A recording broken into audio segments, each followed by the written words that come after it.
বোধ হয় পরিচিত হওয়াটাই ছিল মস্ত বড় ভুল। অপরিচিত হয়েই না হয় রয়ে যেতাম এই জন্মে।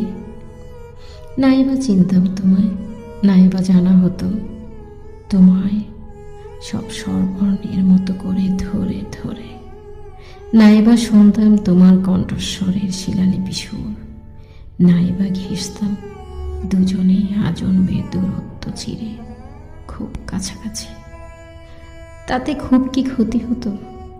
কিছু পরিচয়ের পরিণামটা সবসময় সুন্দর হতে দেখিনি।